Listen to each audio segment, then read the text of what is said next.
अस्सलाम वालेकुम दोस्तों, उम्मीद है आप खैरियत से होंगे। और आज जिस मौजू के ऊपर मैं बात करना चाहता हूँ, मैं जिस टॉपिक से रिलेटेड आपको बताना चाहता हूँ, ये एक ऐसी इंफॉर्मेशन है, ये एक ऐसा नॉलेज है जो आ रहा था, लेकिन फिर भी कहीं ना कहीं किसी न किसी जगह पर हमें दिखता ज़रूर है।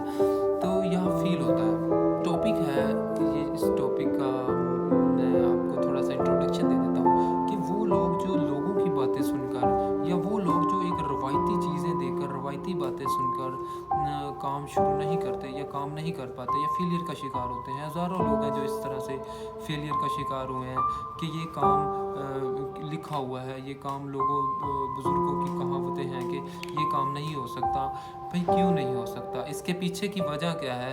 ये सारी चीज़ें हमें हमें देखनी पड़ती हैं। अब ज़माना बदल चुका है, अब ट्रेंड बदल चुका है। अब हमें इन चीज़ों के बारे में सोचना पड़ता है, सोचना चाहिए हमें। ये बातें या वो ट्रेंड जो हो सकता है तब मसाइल थे, हो सकता है तब कम्युनिकेशन या तब टेक्नोलॉजी का इतना इरा नहीं था वो वाला, लेकिन अब ज़माना बदल गया है। अब हमें इसके ऊपर ऑथेंटिक रीज़न चाहिए। जो भी काम करें, जो नहीं करना चाहते उसकी रीज़न चाहिए, जो काम करना चाहते हैं उसकी रीज़न चाहिए। तो मैं इससे रिलेटेड, मैं इसी फीलिंग से रिलेटेड एक कहानी आपको बताना चाहता हूँ। कहानी इस तरह से है कि एक पिंजरे के अंदर 4 बंदरों को इकट्ठा रख दिया जाता है। ऊपर से होल करते हैं और उसके अंदर एक सीढ़ी लगा देते हैं। अब जैसे ही एक बंदर केले को कुचा देखता है और सीढ़ी के ऊपर चढ़ के जाके खाने की कोशिश करता है, तो उसके ऊपर ठंडे पानी की बारिश कर दी जाती है और वो नीचे गिर जाता है। इसी तरह से जब दूसरा बंदर चढ़ता है, तीसरा चढ़ता है, चौथा चढ़ता है, तो ठंडे पानी की बारिश कर दी जाती है और वो वापस आ जाते हैं। कुछ अर्सा गुजरता है तो एक बंदर दोबारा से चढ़ने की कोशिश करता है, तो उसको वापस खींच लिया जाता है और मारा जाता है, क्योंकि ठंडे पानी की बारिश से दूसरे बंदर भी गिले होते हैं, उनको भी सर्दी लगती है, तो वो भी ठंडे पानी की वजह से दूसरे बंदरों को भी तकलीफ होती है। तो इस वजह से वो उसको वापस खींचते हैं और मारने की कोशिश मारने लग पड़ते हैं और मारने लग पड़ते हैं। तो कुछ अरसे के बाद ये सिलसिला चलता रहता है। कुछ अरसे के बाद यूँ होता है कि एक बंदर को रिप्लेस कर दिया जाता है। जिस बंदर को अब एक बंदर को रिप्लेस कर दिया जाता है, एक बंदर नया उसकी जगह पे डाल दिया जाता है और उसको निकाल लिया जाता है। अब जो नया बंदर आया है वो केलों को गुच्छा देखता है और सीढ़ी के ऊपर चढ़ने की कोशिश करता है, तो उसको भी वापस खींच लिया जाता है कि पानी की बारिश होगी। ये उन तीनों का मानना है कि पानी की बारिश होगी।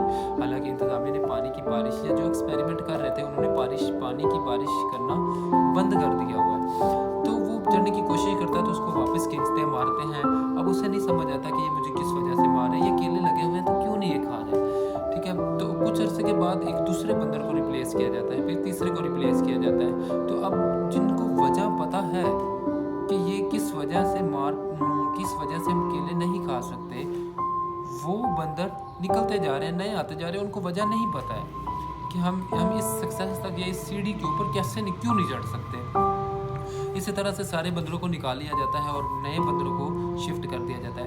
अब जैसे ही नए बंदर आते हैं, वो सीढ़ी के ऊपर चढ़ने की कोशिश करते हैं, तो वो जो दूसरे बंदर हैं वो अब उसको वापस खींचते हैं और मारने की कोशिश करते हैं, क्योंकि अब उनके माइंड में ये बैठ गया है कि अगर सीढ़ी के ऊपर चढ़ेंगे तो मार पड़ेगी।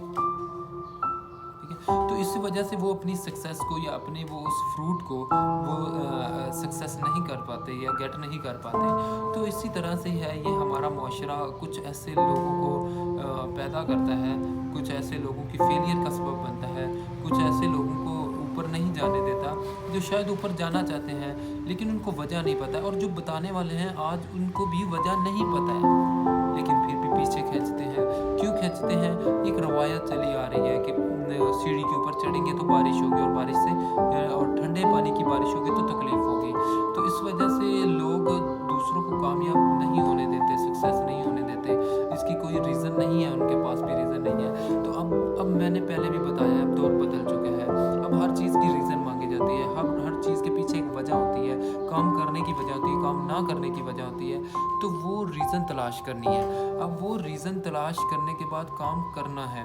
हमें खुद देखना पड़ेगा कि जिस रास्ते पर हम जा रहे हैं उसका सिग्नल रेड है या ग्रीन है। हमें उसकी वजह तलाश करनी पड़ेगी। अब ऐसा नहीं रहा कि उन्हीं चीज़ों को, उन्हीं सुपरस्टिशंस को मान कर या उन्हीं पर अमल करके हम वो काम करें ही ना, हम वो काम के बारे में सोचें ही ना। हो सकता है तब मसाइल और थे, हो सकता है तब तब दौर और था, तो माइंड हो सकता है तब थिंकिंग का एक स्टाइल और था, लेकिन अब नहीं रहा वो। अब हमें काम करना पड़ता है, अब हमें काम करना चाहिए। अब जो काम तब शायद नामुमकिन थे, अब मुमकिन हो भी चुके हैं। लेकिन जो काम मैंने सोचा है वो तब नामुमकिन था, तो मुझे उसकी रीज़न तलाश करनी, तो कैसे नामुमकिन था, या अगर नामुमकिन है तो कैसे नामुमकिन है। अदरवाइज ऐसा कोई बात नहीं होती, हर काम मुमकिन होता है।